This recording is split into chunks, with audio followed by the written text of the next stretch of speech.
দশমী তিথি তিমিরা রজনী। মধ্যম নিশীতে জন্ম নিলেন কৃষ্ণ যদুমণি। লোহার বেষ্টনী ঘেরা কংস কারাগার, দৈবকীর কোলে জন্ম নিলেন শ্রীকৃষ্ণ আমার। ঘুমেতে ঢলিয়া পড়ে কারারক্ষীগণ, দৈবকীর অঙ্কে কৃষ্ণ জন্মিলেন যখন। অবিরাম বরিশন ঘন কালো মেঘ, বিচুরি খেলিয়া যায় অশনি সংকেত।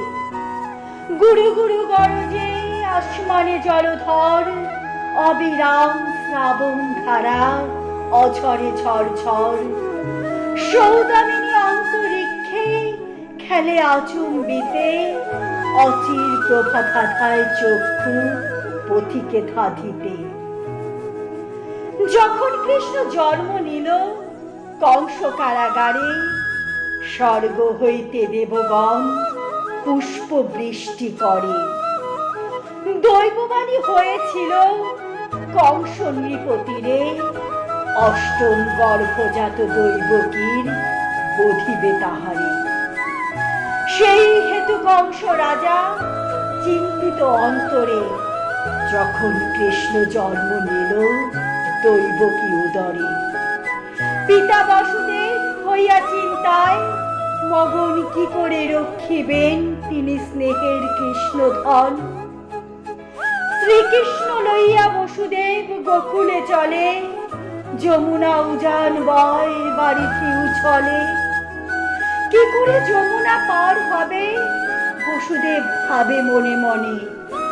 মৃগাল রূপে ভগবান যমুনা পারাপার করেন তখন। মা যশোদার কোলে কৃষ্ণ অর্পণ করিয়া, সাথে লয়ে যোগমায়া বসুদেব আসিল ফিরিয়া। কৃষ্ণের জন্ম শুনে কংস কারাগারে আইল, দৈবকীর হতে তারে কাড়িয়া লইল। কন্যা সন্তানে কংস পাথরে ছিঁড়িল, তৎক্ষণাৎ আকাশে যোগমায়ার রূপ ধারণ করিল। যোগমায়া প্রকাশিল কংসের সকাশে, কংস তোমারে বধিবে যে গোকুলে বাড়িছে সে।